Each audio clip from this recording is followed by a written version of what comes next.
Since a curfew was introduced in Newcastle CBD, the city's alcohol-related assault rate has fallen by 30%. From tonight, Hamilton hoteliers will be subject to the same restriction and a few more, like limits on the strength of drinks. We'll be looking at those restrictions very carefully tonight and enforcing those restrictions very strongly. Police say they won't tolerate any breaches by publicans or patrons. They are on notice. Their time has come. The Hamilton Liquor Accords president says he can't speculate about the outcomes over the weekend, but all parties have been working hard to ensure everything runs smoothly.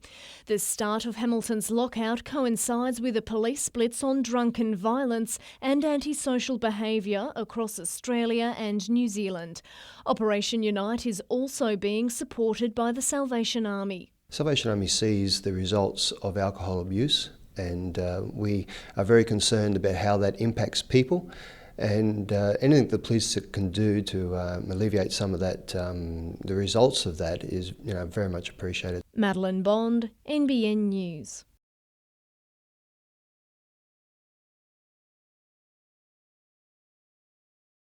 The official opening didn't go quite to plan, taking not one, not two, but 5 attempts to smash the ceremonial champagne bottle. Fortunately, work on Lee Wharf C went a lot smoother, with today marking the completion of Stage 3, 2 residential and commercial blocks, as well as a new play area. It's all part of a 20-year plan for Honeysuckle, which began in 1992. The project evolves over that time, things change.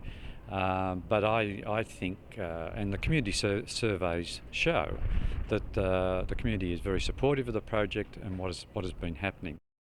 Next will be the conversion of this shed into a bar and restaurant, and stages 4 and 5 on this site. We've got significant interest already, and we're just about to start the planning process in that fairly soon. Today's opening was also used to release a report which documents progress in the area in the 8 years since a $100 million injection from the federal government. Just send the message out to all the stakeholders that by providing some seed funding, these urban renewal projects can work quite well. Kate Mitchell, NBN News.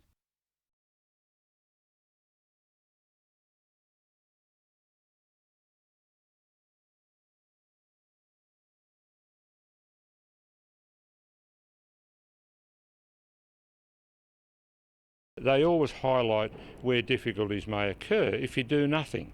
This is not a document about doing nothing. This is a document about doing something. And of course what you do is address where the difficulties are.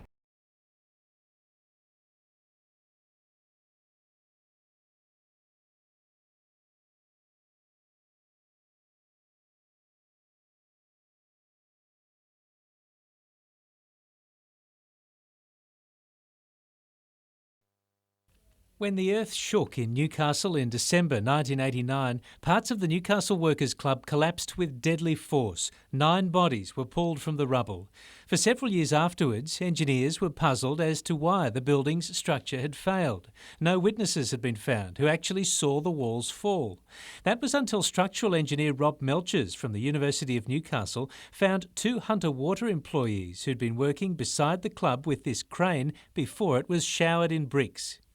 They saw the west wall collapse more or less as a uniform body rather than swaying all over the place, which was the conventional thinking at the time. And in fact, everyone thought that way. I guess I did as well. But that gave me the clue to where to start looking. It wasn't where everyone thought, which was the top of the building, things swaying around because of the earthquake.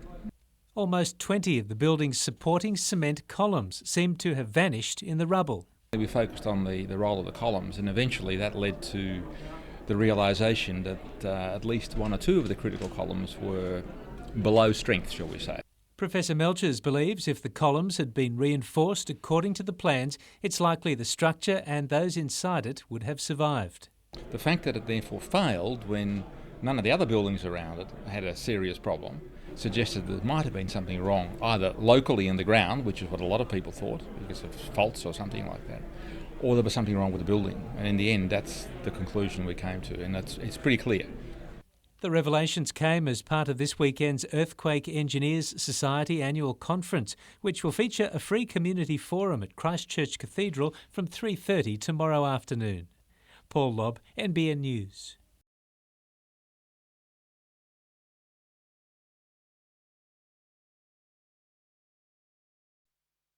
Built at Cape Hawke near Foster just after the turn of the last century, the 36-metre-long timber steamship Tuncurry sprung a leak and sank off Barrenjoey Headland in October 1916.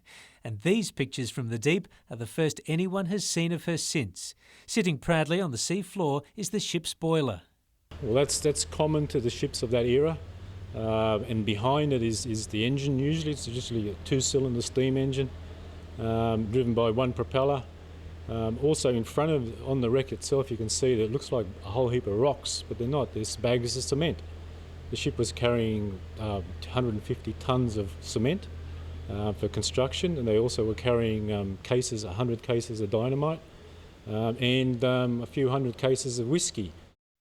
Clear water allowed members of the Brisbane Water Aquatic Club and cameraman Andrew Hamilton to capture the wreck recently. It's scenes like these that wreck hunters live for. They just spend their weekends doing research, get a fair idea of where these wrecks are, and then spend quite an amount of money probably too finding these wrecks.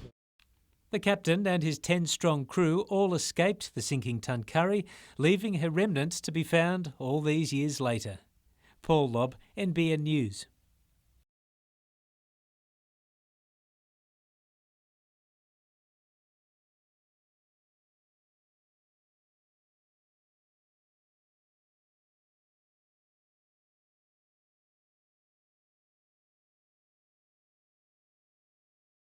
So to shut down for 8 weeks, 2 seasons in a row, right in the middle of the NRL season, really has the possibility of sending some NRL clubs, but also some AFL clubs to bankruptcy. Supporters of football, supporters of the World Cup will think that we're being a little bit stubborn. We're not. We're just trying to secure, our future and make sure that we're around to play at the end of it.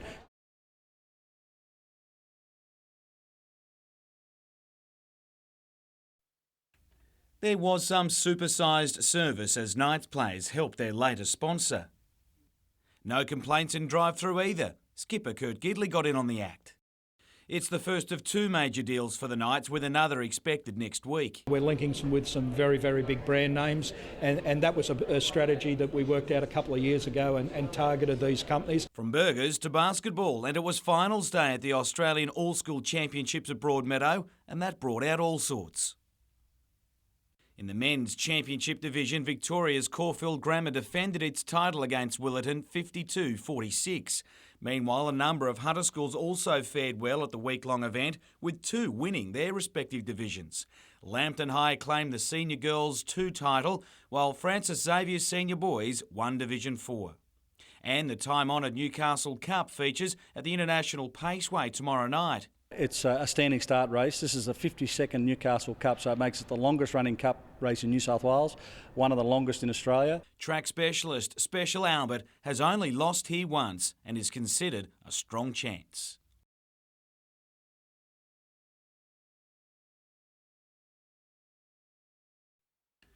Newcastle feels it's done all it can to assist Joel Griffiths in his bid to win World Cup selection, but the Jets' time and patience are wearing thin. We can only go so far, and we've gone more than halfway in terms of allowing him to fulfil his desires, but there comes a point where you draw the line in the sand. That line is understood to be a $350,000 payment to Newcastle from whichever overseas club wants the striker's services, and a commitment from Griffiths that he see out the A-League season first. It's Sunday's game against a Gold Coast team looking for revenge that coach Branko Kalina is more concerned about, and particularly his son Jason. It wouldn't be a player at Gold Coast, including the coaching staff, would love to win more than Jason against us so that he can brag about it for the next whatever. But I'm in the same boat. With both Jets keepers now fit for selection, it seems the job is Neil Young's to lose, with the former number 2 in front on the selection battle. We're unlikely to make too many changes to the team. The boys picked themselves really over the last couple of weeks. After 2 away wins, the Jets are looking to make it 3 straight victories. We feel we owe the supporters something for being patient and behind us, but I also feel that the supporters probably need to give us that little bit of support that would make us even better.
We've never had a walk against warming, and this year is particularly important because, as we all know, Copenhagen is halfway through at the moment, and currently the Copenhagen talks have been stalling.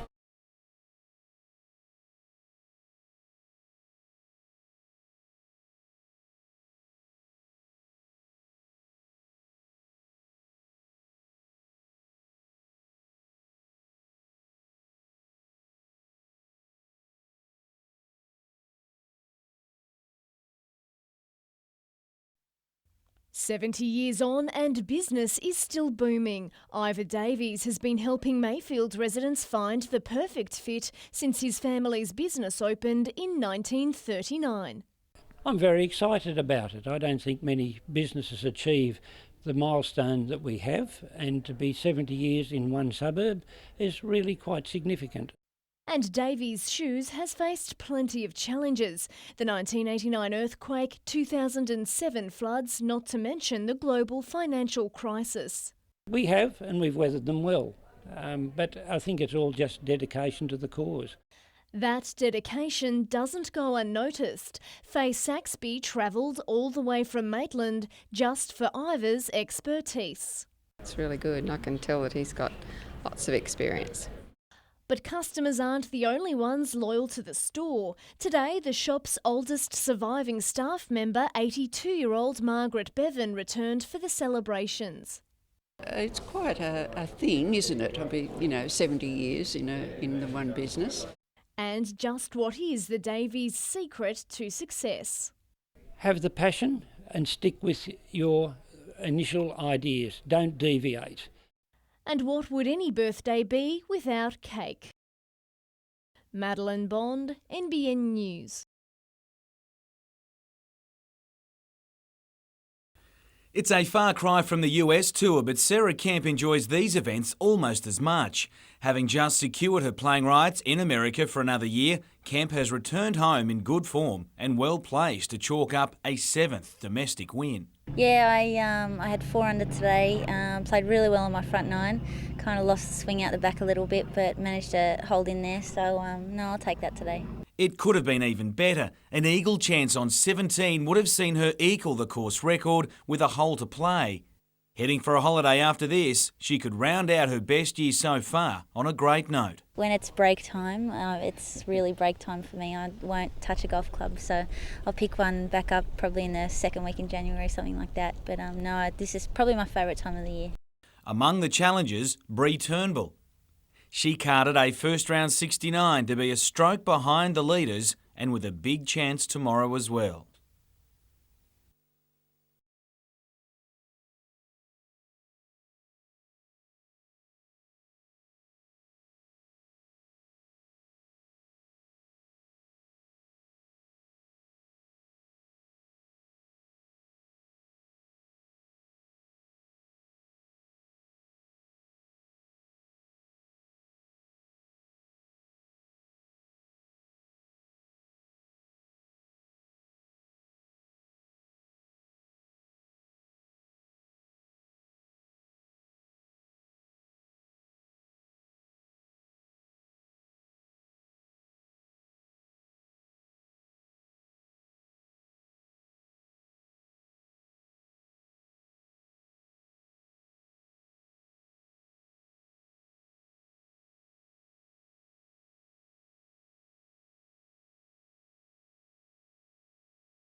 It's only a little garden, but it means the world to a group of parents who have lost the most important thing in their lives, their children. It's just good for the group. It's just good to have somewhere in the community where people can come and just reflect and take the time out, and not necessarily have to go to a cemetery or places like that. The Helping Other Parents Exist group spent 2 years lobbying Maitland City Council to get the Hope Garden created. It's a memorial garden for all children that have left this earth too soon, really, and it's a dedication for the community. And already it's proving its worth. We lost our child in America whilst we did bring his ashes back home.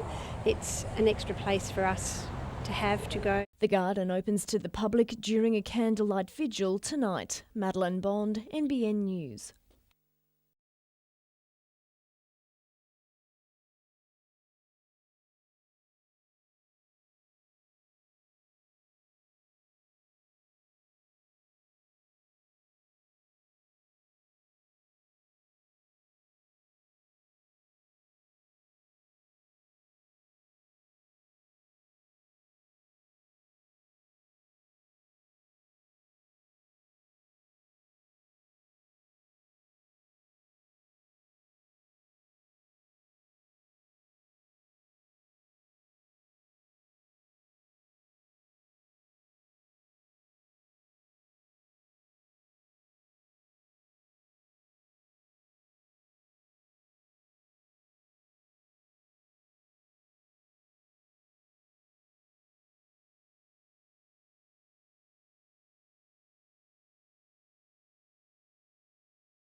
The only sticking point is certain people on the ARL, and it's about time they got in step with the rest of Australia.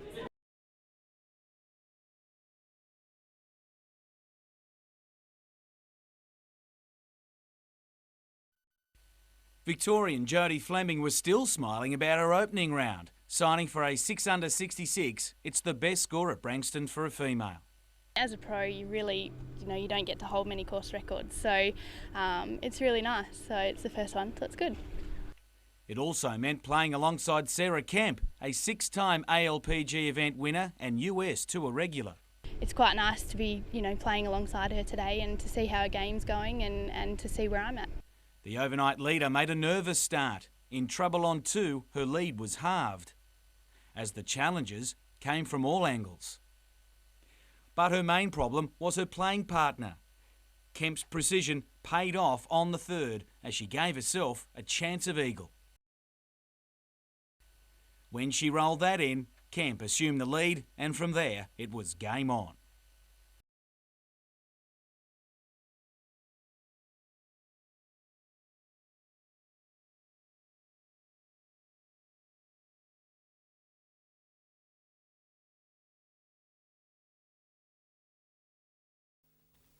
A souvenir from one of the sea's most feared beasts. The next crew was ready to go out and they said, "What were you boys doing?" And we just said, "Shark." And they said no, and we showed them the oar, and there the teeth were still in the oar, still in the sweep oar. Bill Jenkins and his crew were in their surfboat 500 metres off Bennett's Beach at Hawk's Nest on Saturday morning. The routine training run took an unexpected turn. The sweep was just steering the boat, and all of a sudden we heard this crash and the sweep oar was gone. Didn't know what was happening until we looked around and just seen the white pointer there with his teeth wrapped around it, pointing towards the sky. The teeth pointed to a juvenile great white, similar to this one. Local fishermen took these shots yesterday. They accidentally snared the shark off the beach and later released it. We see a few of them around here, but because of the bait fish, they generally move on at the end of December. But this incident will no doubt leave a lasting impression on some beachgoers over summer. Yeah, we'll be doing the same thing. See if we can get another one. A bit bigger. You plan on watching Jaws anytime soon? No, it's not on the menu. Nat Wallace, NBN News.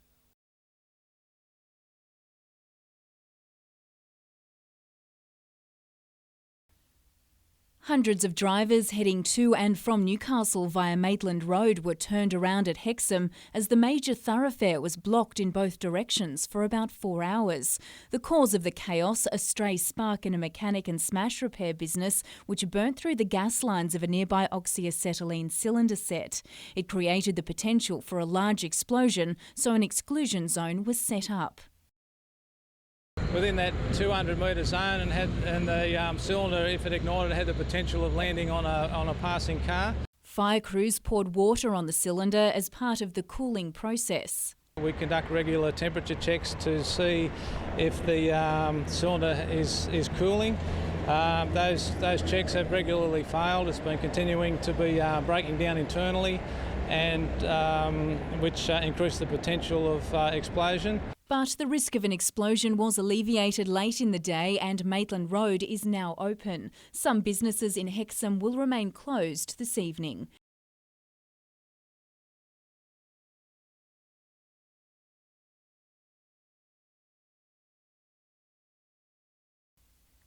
Police officer Stephen Michael Watkins appeared briefly in Maitland Local Court this morning. The 40-year-old has been charged with 3 counts of aggravated indecent assault and 1 count of aggravated act of indecency. The Lake Macquarie officer is alleged to have sexually assaulted a 16-year-old girl at Taro and Sandgate while on duty on November 8.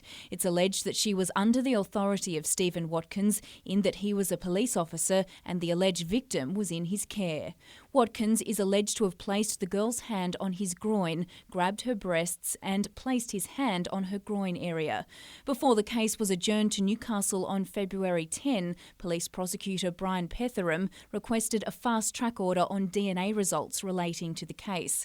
Watkins's application for a non-publication order on his name was denied, while bail was continued. He was excused from attending the next court hearing. Jane Goldsmith, NBN News.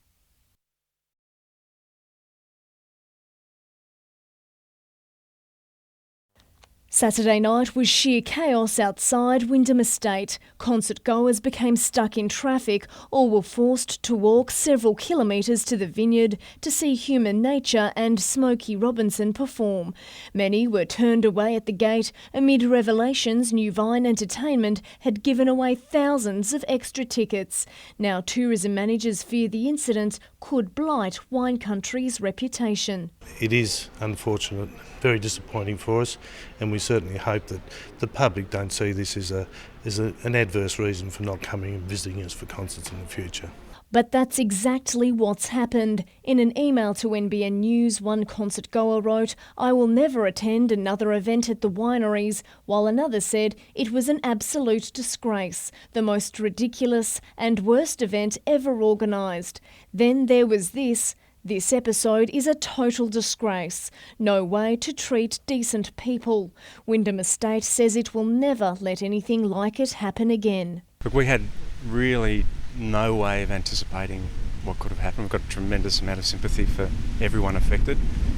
We were really just hired as a venue, and the promoter was completely responsible. New Vine Entertainment didn't return NBN's calls today. Madeline Bond, NBN News.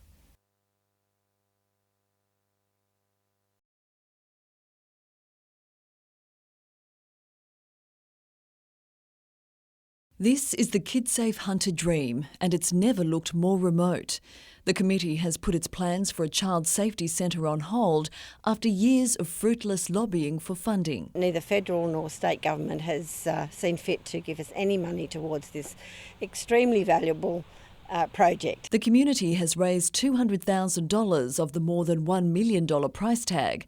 Plans are well progressed with a site designated on the John Hunter Hospital campus. It's the only children's hospital in Australia that doesn't have a children's injury prevention network attached to it, and it's all there ready to go, and all we needed were some dollars. For now, KidSafe will focus on building up its community education campaigns.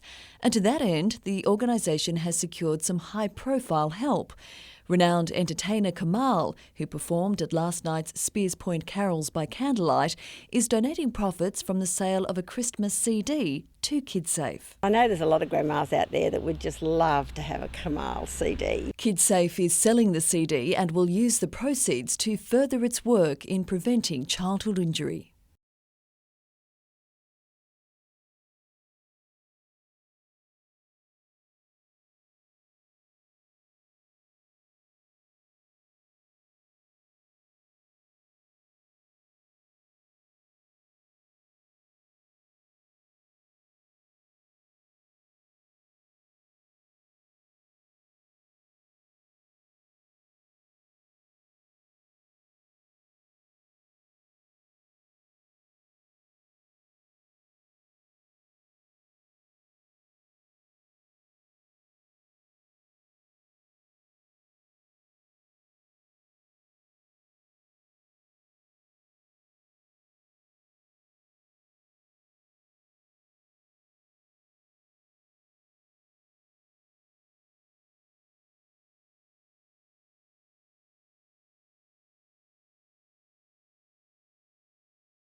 Yeah, I think I've got to get this Chinaman off my back at the moment. I've got a couple of injuries I can't get away from, but yeah, hopefully that'll be the last of it for me and I'll be able to get through the season without any dramas.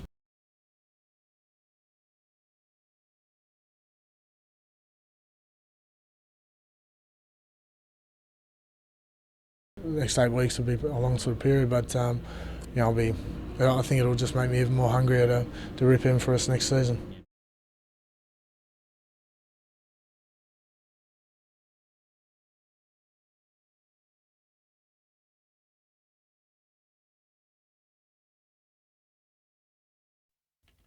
In obvious pain, the Jets' marquee man tried to be upbeat today. Despite speaking through an interpreter, it was clear what the Italian thought contributed to his predicament: the playing surface at Energy Australia Stadium. Era molto pericoloso ieri.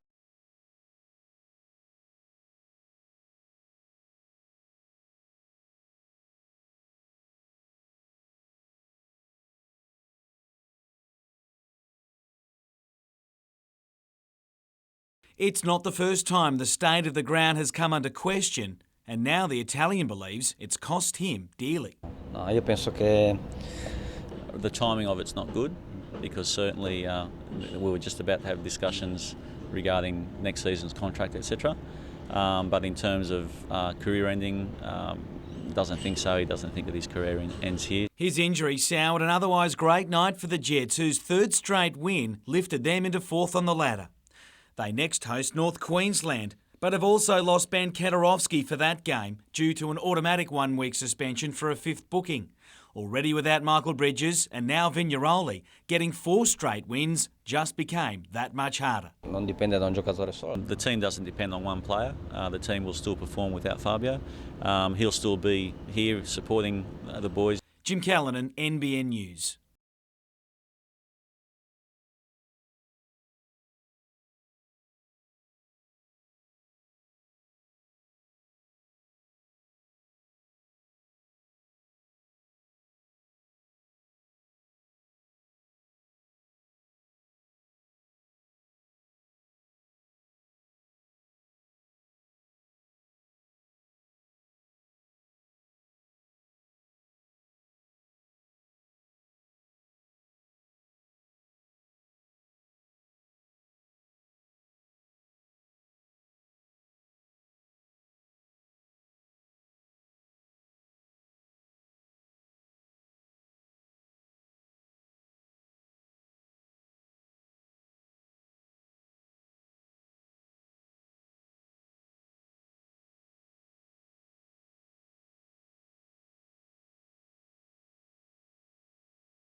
The offer's not the same as it was to begin with. We've taken a pay cut, and it's not for a title, but it's still a great opportunity to fight in Germany over 10 rounds against a top 10 fighter in the world.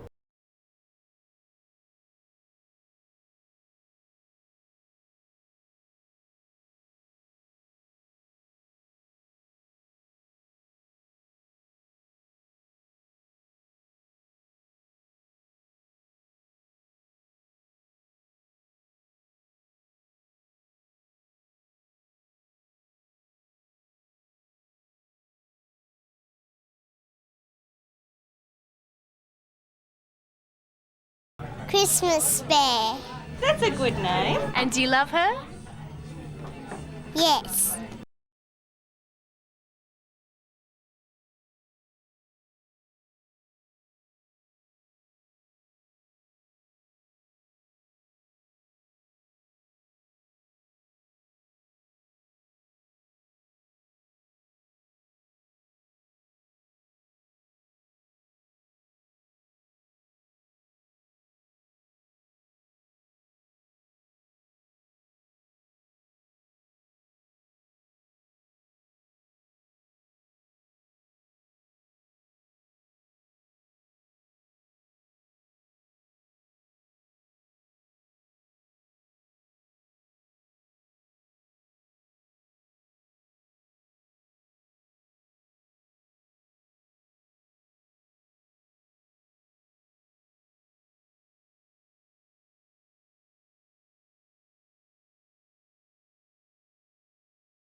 This letter was posted to state and federal MPs seeking their position on Newcastle's rail line and the Hunter Development Corporation's renewal report. The deadline for a reply expired last Friday. Only 3 letters came in. That's not good enough, according to Fix Our City campaigners. Well, certainly not enough. We're pretty disappointed from all of our other local members on the lack of response. Only 2 Hunter MPs replied. Greg Combay said he supports the key recommendations of the HDC report, but added it's a state government matter. Jodie McKay explained she's committed to driving the revitalisation of the city, saying there's no greater priority than the Catalyst projects. The Newcastle MP, however, failed to give a timeline for a decision on the HDC report or her opinion on cutting the rail line. Also in the inbox, State Transport Minister David Campbell simply acknowledging he'd received the letter. It's the timelines that we're looking for because the clock keeps ticking, as they say, and Newcastle's just going further and further downhill. And to those politicians who didn't reply, we'll certainly address the letters back to the members that haven't responded and say, well, thank you for your lack of response to and your interest in what's going on. Jane Goldsmith, NBN News.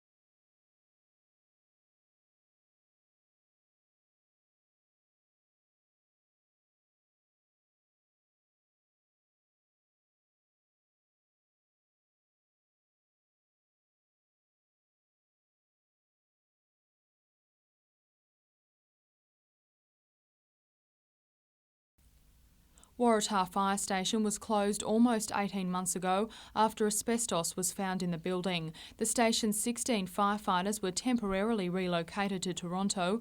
Today, that move became permanent. And in that time, we've been carefully considering a number of options, and in line with a much longer term plan for improving the fire stations across the Newcastle area, we've decided to relocate the firefighters. The New South Wales Fire Brigade believes Waratah can be adequately covered by neighbouring stations such as Hamilton and Mayfield West, while in Toronto resources were stretched. In the Lake Macquarie area, we don't have enough fire stations, and that's a rapidly growing urban area. So this move is about consolidating the firefighting resources in an area where they're most needed. The Fire Brigade says the move won't affect service levels, but it concedes response times have increased marginally since Waratah was closed. The union is outraged by the decision. They're robbing Peter to pay Paul. Lake Macquarie need better fire protection, yes, but not at the expense of the people of Newcastle. Lauren Bladwell, NBN News.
"16-year-old Laura has been in John Hunter Hospital for 2 weeks. She logged on to Livewire for the first time last night, and already she's hooked.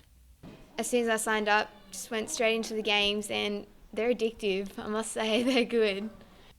The program is aimed at patients aged between 10 and 21 who've outgrown some of the services available for younger children, like the Starlight Room. They are able to talk to other young people who are in hospital all over the country who may not be going through exactly the same thing that they're going through, but very similar. And so they're able to share experiences and in that way give each other support. 15-year-old Kalia says she's already used the online chat room to develop relationships with other patients, many with the same illness as her. Because they understand more than my friends do at school, because they have been through the same experiences themselves. And while Rebecca hasn't been able to drag herself away from the games just yet, she likes the idea of some extra peer support. Because your friends don't really understand how it is to go into hospital and be on anaesthetic and totally zoned out. Lauren Bladwell, NBN News.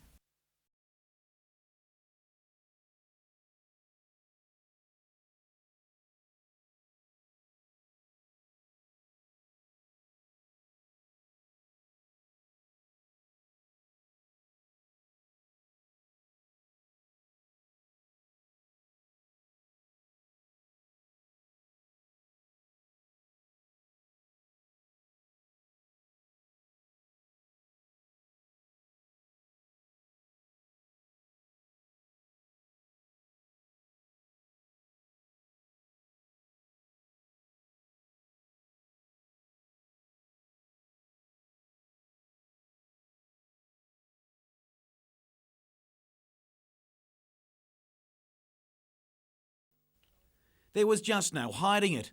All roads today led back to the Jack. Now in its 31st year, the colour of this event hasn't faded a bit. It's where professionals look anything but. Celebrities get a taste for golf. And festive cheer kicks in a week early, much to the delight of anyone who's had a long year. This is our Christmas party type of event for us pros. The entertainers pretend we're professionals and the professionals pretend they're entertainers. Former elite sports people also swell the ranks with netball's Liz Ellis, followed by tennis ace John Newcombe. While rugby league royalty has also rolled in for one big reunion, and the competition among them is always healthy. They're all at Cypress Lakes for this man. The Jack Newton Classic has raised more than $3 million for junior golf and diabetes research over the last 3 decades. The main thing I've always wanted is people to come here and have a good time, and they're not all good golfers, let's be honest. There are some, from Peter O'Malley to James Nitties, and star female professionals like Nikki Garrett, all trying to take the title off Simon Furneaux. But just finishing this event is often considered a win in itself. Jim Callanan, NBN News.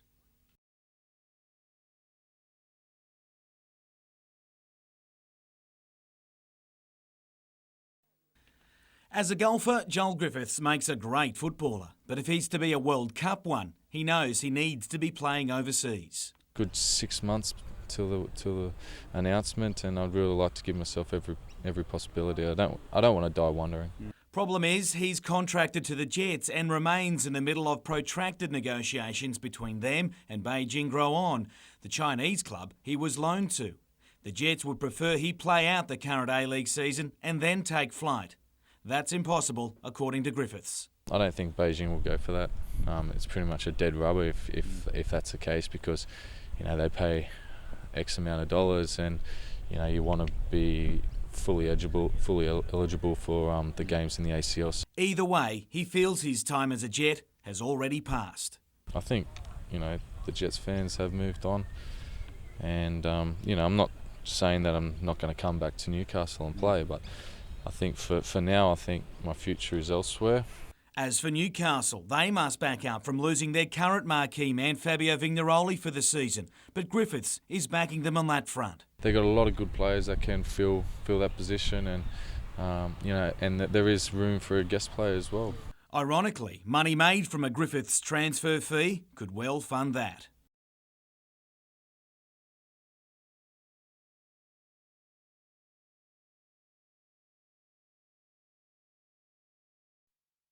Daniel Aman is living the highs and lows of boxing.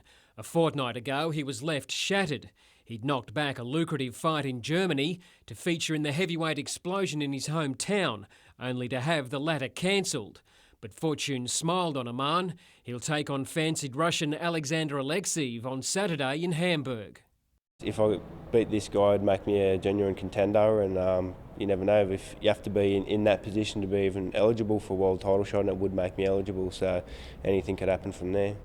It'll be tough toiling though. Alexeyev has an impressive record, 22 fights, 1 loss. Then there's the tough German judges. Yeah, mate, there's a famous saying about Germany, you have to knock them out to get a draw, but I don't know.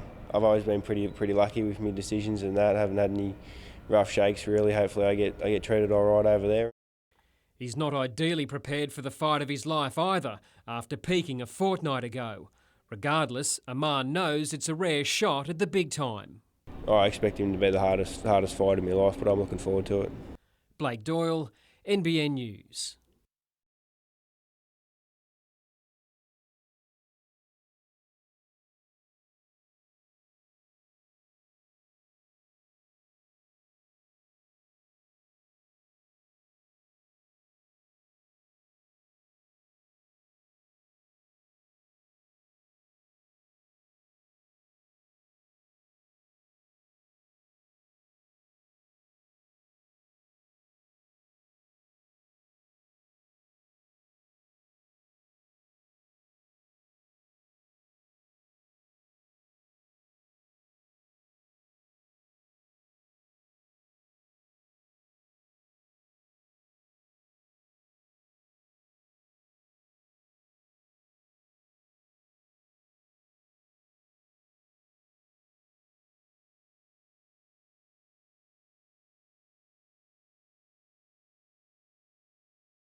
I've had a couple of accidents. I've had pretty bad surf, big surf, small surf.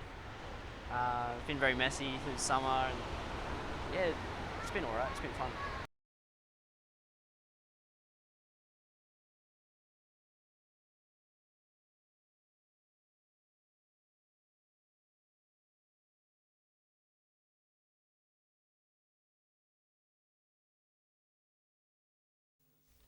Police called it a breakthrough. We believe we have dismantled a significant drug distribution network.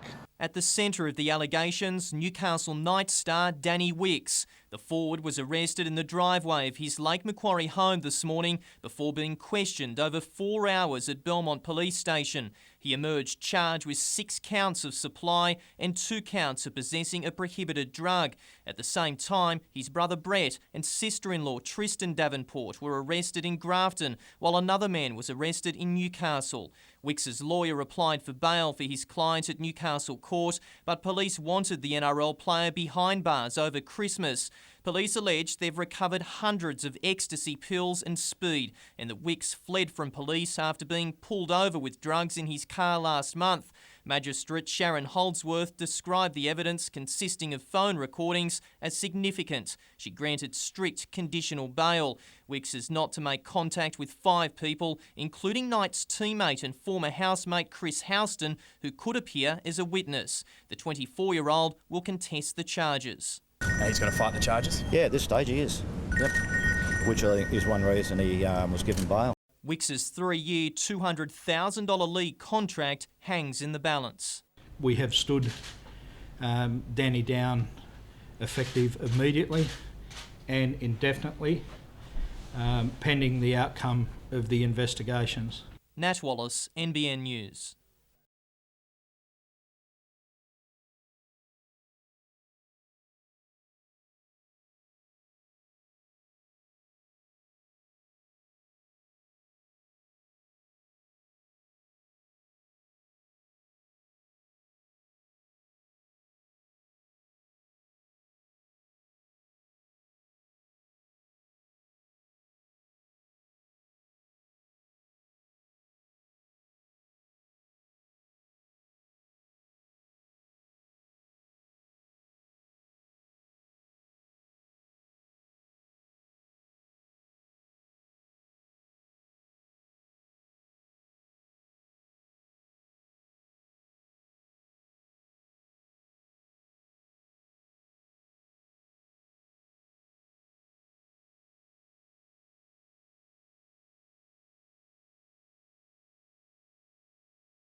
It's the best kind of Christmas present for these people who consider themselves a family. And the dignitaries were on hand this morning to cut the ribbon and officially open the two group homes nestled in a Cardiff estate. They're side by side, so their relationships are really enhanced. They get to see each other every day because they've been living together now for 15 years. A total of 10 residents will live in the houses, which feature state-of-the-art equipment, a gym, 2 kitchens and office space for the round-the-clock carers. You've got a much more civilised way of living. You've got people who are part of the community, not locked away. And it's clear the residents like their new homes. Much better than the old one. That one was crap. Kate Mitchell, NBN News.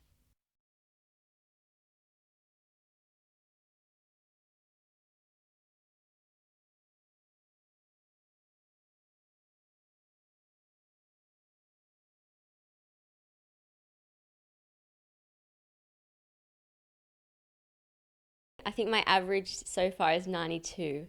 But since I came first in Aboriginal Studies, hopefully that may push it up a little bit.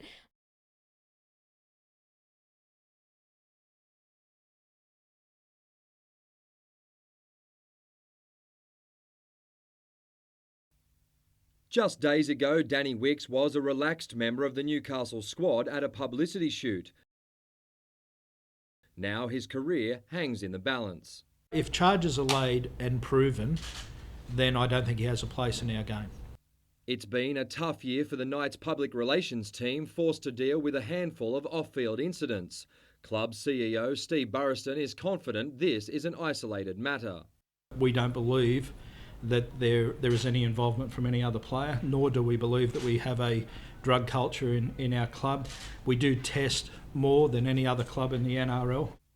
The young forward's contract with the Knights runs until 2011, but he won't play again until the case has been decided, which could take more than a year. The Knights, meanwhile, hope to maintain a positive image in the eyes of supporters and sponsors. We don't expect to be any fallout of sponsors, but at this point we still don't know where this case will go.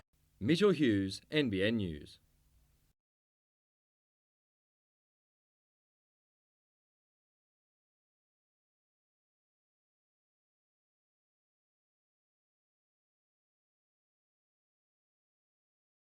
There's a back of the pack section, so people like myself who just like to get wet can have a swim. We can wear flippers or wetsuits as part of the deal as back of the pack, but the elite swimmers should do it in around 15 minutes.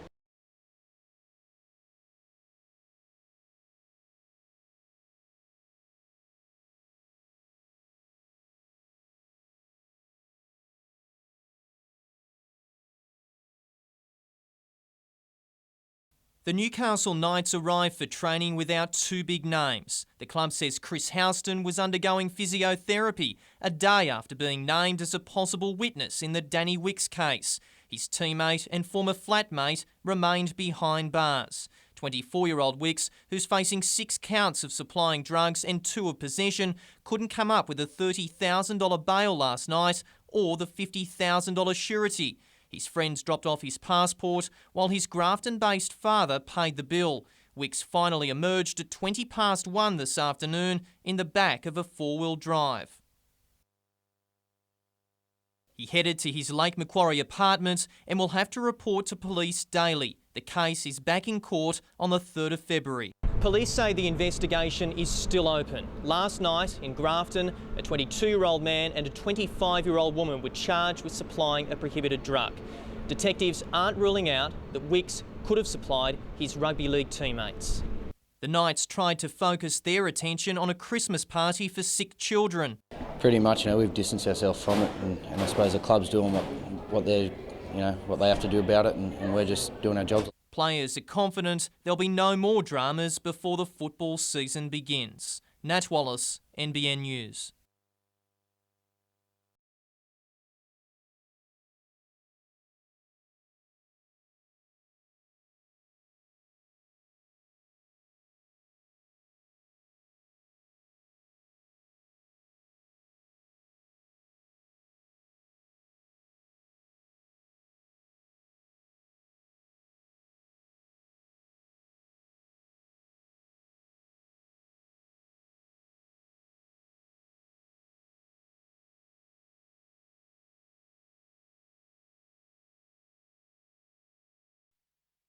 The wait was finally over and you couldn't wipe the smiles off these students' faces at Merriweather High School. All up, 20 pupils scored more than 90 in all of their HSC subjects.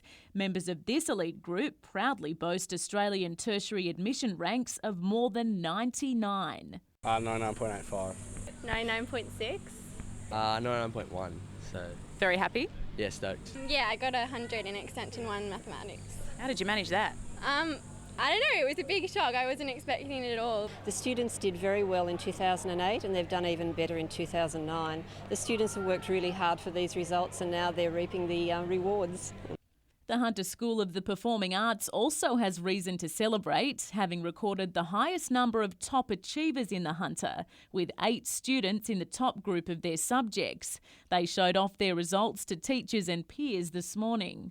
I ended up getting 96.4, so I'm ecstatic. I got 90.10, so I was very surprised and happy with that. Happy that it's over?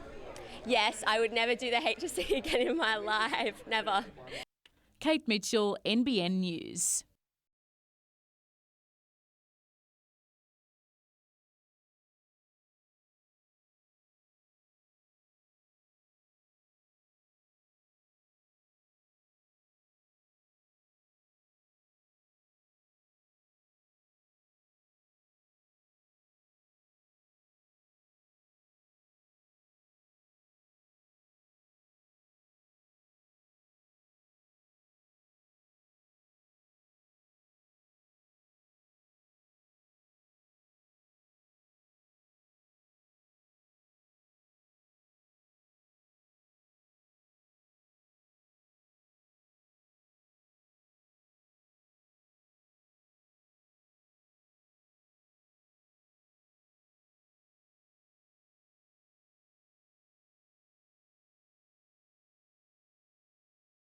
We've got, obviously Phil Hughes and Phil Jakes that, obviously really good at the top of the order for us. Young Steve Smith has been scoring a lot of runs for us and bowling nicely as well.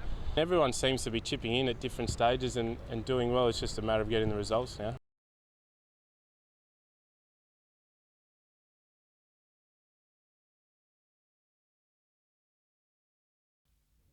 The morning training run may have been a closed session, but the Knights were public property at John Hunter Hospital. It's good to get round and sort of see some of the kids and put some smiles on faces for sure. Club sponsor Nathan Tinkler donated $10,000 worth of toys, and the boys in red and blue were happy to play Santa and, for the moment, forget about the arrest of Danny Wicks. The shock was yesterday, now we just move on. We're just another part of the community. It all comes as a big shock to the whole lot of us, so obviously we're just banding together and pulling tight as a club. In the spotlight for the right reason, the players put smiles on some young faces.